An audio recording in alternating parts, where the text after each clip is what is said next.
Alright, the squad. I can't see today's video being a long one, but it should be a bad one. That's apparently what you all want to see. Animal abuse of birds, with the Hawk having to suffer through this rubbish. It's Ring of the Hawk Season 5, the show where I watch back a wrestler's short run with a company, and at the end I shoved them a final grade to see if they could do the JOB to the HAWK. And of course, if you know a wrestler who could do the JOB to the HAWK, shove their name down in the comments, Jack! Alright, it's Jackie Gayda, late bloomer or quick fader? Yeah, so I recently reviewed Tough Enough Season 2, and it was just logical that I did this next. This could be terrible. We know for sure that one match is the drizzling shits, but what about the rest of them? Did she show any signs of improvement? Let's find out. Match 1, SmackDown Tag. Ivory and Jackie take on Trish and Linda Miles, the other Tough Enough winner. Ivory and Trish start to try and show the rookies what to do. Jackie takes a cheap shot at Trish from the outside and pays for it with a smack off the apron. Ivory takes advantage and tags Jackie. Jackie comes in with a knee to the gut. She still has her knee strapped up from the injury in Tough Enough. She throws Trish across the ring and she sure didn't grin. She misses her next slap and gets her head kicked off. Trish smashes her with a back body drop and tags the other Tough Enough contestant Linda.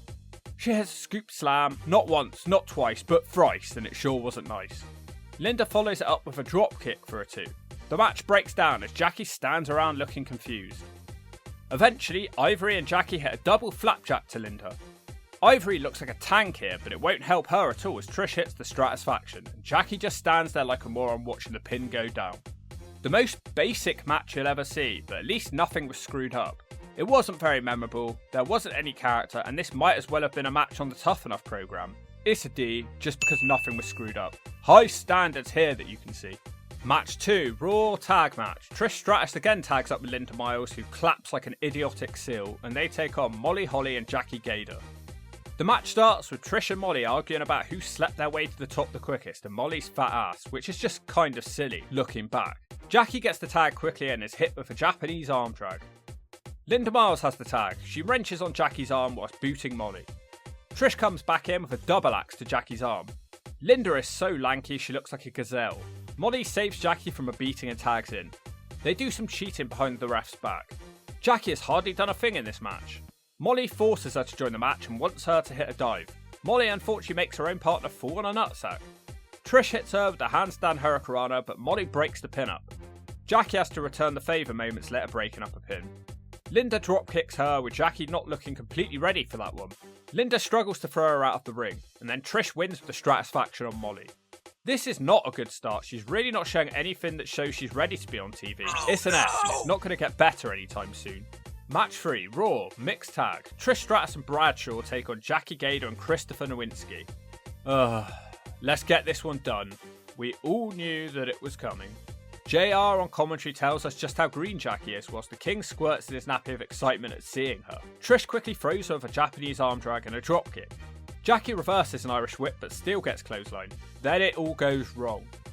I'm not even sure what Trish was going for, but she does a dip on the top rope and falls backward to Jackie just falling on top of her. It's one of those botches where they just can't hide it because Jackie's too inexperienced to move on to the next move. The crowd loudly boo. Jackie slowly chokes and stomps Trish. The men are tagged in, thank God, but they aren't gone for long. Jackie climbs on Bradshaw's back to no effect. Trish comes back in and once again the two girls fall to the mat. The men run away now, so there's no escaping this epic women's matchup. Jackie manages to hit a clothesline in the corner and some kicks. They fight on the top rope now with Jackie falling back and looking awkward in the bump. Trish tries to finish her with a diving bulldog but completely misses and makes the pin anyway. Somehow that's the 3. JR says, "Thank God it's over." My thoughts exactly. One of the worst matches in Ring of the Hawk history. If I could grade lower than an S I would, because this was just embarrassing. So at this point WWE seemingly got the message and sent Jackie for more training. Not surprised, that last match with the booing fans was not a good look for them. Match 4, Raw, over a year later, Mixed Tag. Scott Steiner and Stacy Keibler versus Rico and Miss Jackie. Well, at least that's some sort of new gimmick for her. Better than nothing. She's even got that little ring entrance going on now. The men start. I don't give Rico long in there with Steiner. He doesn't get long. Jackie squares up with Steiner, who seems confused that she isn't pleasuring him. Stacy comes in and we have a slap off. Wow, we get a pin trade off, which actually isn't botched. Hindsight is a wonderful thing like a punch to the gut, but if I'd have known that this would be the most impressive thing in this whole video, I probably would have quit. Back on their feet, Jackie runs into a huge spin kick from Stacey. Rico tries to turn the match with a cheap shot, but all Jackie can manage is a clothesline for a double down. Test interferes and takes out Scott Steiner. We cut back to the ring and Jackie wins with a slow motion leg drop that the Hawks would be impressed by. This still wasn't good by any stretch, but at least there's a character now. It's a D. Match 5, Raw, 3 months later. It's just a bra and knickers match, so don't get too excited. Well, actually, I'm sure most of you would rather see that than her trying to wrestle. She takes on Trish Stratus, the matchup that just keeps on giving. Jackie jumps her before the bell. It doesn't help her, and within 10 seconds she's halfway to losing. Jackie does even the score in the Tree of Woe. Trish then sends Jackie off the top rope and even has time to strip Rico. Bit of miscommunication now, and Jackie boots Rico away. Trish wins with a roll up whilst grabbing. For some reason, Jackie takes her anchor out on Lillian Garcia. This match was more suited to Jackie, but she still doesn't seem very energetic or characterful. It's a D. Match 6, Raw Mixed Tag. Trish Stratus and Chris Jericho take on Miss Jackie and Rico again. Her ring gear suits her. God, I can't believe I've so little in the way of positives to talk about that I'm left speaking about the colour of her leg holders. Rico and Jericho wrestle for ages. Rico eventually makes an unusual tag. Chris Jericho throws her backwards after a kick and tags Trish, who flies into the ring for a crossbody. Stratus gets a 2-off clothesline before Rico interferes and together they suplex Trish for a 2.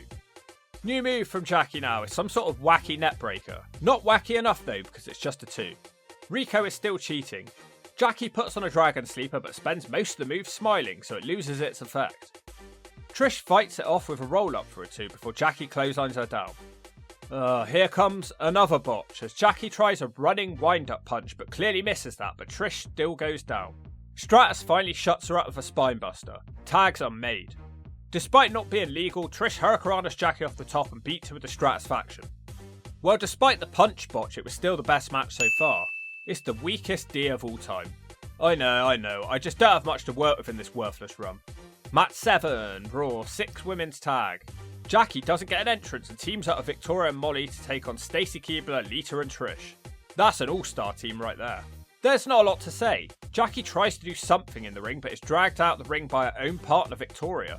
Trish and Molly wrestle the whole match and the others do literally nothing. Weird, isn't it? Match 8, WrestleMania 20, evening gown tag match. Sable and Tori Wilson take on Miss Jackie and Stacy Keibler. It's pretty much what you'd expect. Barring Tori hitting a top rope crossbody to Jackie, there wasn't a single athletic thing in the matchup. Tori wins. I'll move on quickly before it's demonetised. Match 9, Raw, singles match. Miss Jackie, man, I just can't get this out of my head. She looks so familiar to Tori from the Attitude Era DX. Does no one else agree these two look similar? She takes on Stacy Keibler. Jackie doesn't like her entrance and shoves her out the ring. The bell rings as Jackie gets a 2. Stacy is up quickly and catches her with a kick. It's pretty much what you would expect. Leg chokes from Stacy and throws across the ring. Jackie locks her in a sleeper as Mr. McMahon's music hits. He is here to do something to them, probably.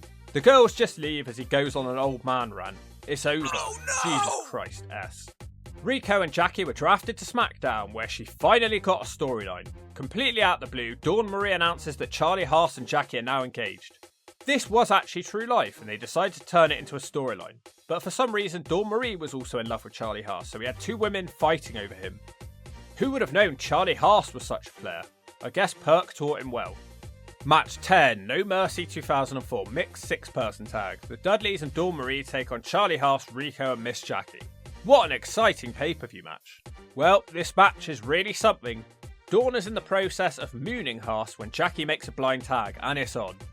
Yeah, fight for your man, do stuff, choke her and make her think about her actions. Bubba takes a cheap shot with a hair grab and tags in. Jackie escapes when Bubba thinks that she's giving him a kiss and the tag is made. Rico kisses him instead. The crowd are actually into the catfight, but we don't really see that much of it. Surprisingly, Rico beats the Devon Dudley boy with a moonsault. It's an S. Oh, no! Match 11, SmackDown, Indian vs Pilgrim match. Dawn Marie vs Miss Jackie. Well, whatever you're expecting here is exactly correct. There's a ref bump and the match is thrown out within seconds. Charlie Haas tries to get between them. The crowd are sat in silence and you can hear a pin drop. Someone please end this now. Match 12, Armageddon 2004, special referee match. Dawn Marie vs Jackie with special referee Charlie Haas. What love triangle we have here. Why does Charlie Haas look like he's supposed to be a referee? It just suits him. Jackie immediately slams Dawn into her knee and starts throwing and snap mirroring her around the ring. Dawn throws off the apron, but she clings on. Marie gets her back into the ring with a headbutt. They smack each other like morons for a while until Dawn shuts her down by shunting her into the corner and hits shoulders to the gut. Jackie responds with a double leg. They catfight and roll over the referee. Classic. Dawn tries to kiss him when Jackie rolls her up. Dawn reverses that pin into one of her own and it's over. I refuse to believe you could be training as a wrestler for 3 years and this is the best you could manage at this point. After the match, Charlie Haas reveals that he is actually sleeping with Dawn Marie and the engagement is off. He also questions her lovemaking skills. But it's all a swerve though, because Charlie Haas actually thinks they're both sluts and doesn't want either of them. What a storyline that was. Oh, by the way, it's an ass. Really... Jackie remained signed by the WWE for another 6 months, but didn't do anything else of note. She was fired along with her husband on the day she returned from her honeymoon. What a lovely company. TNA snapped her up a few months later, where she started the most infuriating storyline of all time. A wild slapnuts pitch. Jeff Jarrett. Someone really needs to ask Slapnuts on his podcast what this was actually supposed to be. But basically she was blackmailing Jeff and then Jeff was blackmailing her back and it went on for 8 months, but we never got a payoff to that storyline because she got pregnant with a baby Haas. And then she retired from wrestling. I wanted to know what dirt she had on Slapnuts. Where was this heading? Talking of wrestling, she didn't do any of that in TNA either. But despite that, 4 years later, match 13, final match, WrestleMania 25 Battle Royal. You could barely even know that she was in there. The commentary team don't even bother to call any eliminations, and there isn't even a good camera shot of her face. I hope they didn't pay her much for this, because from what I saw, it was pointless. The match is won by Santina Marella. Game over. One of the worst runs of all time. Oh, no. The most advanced move she did was a net breaker.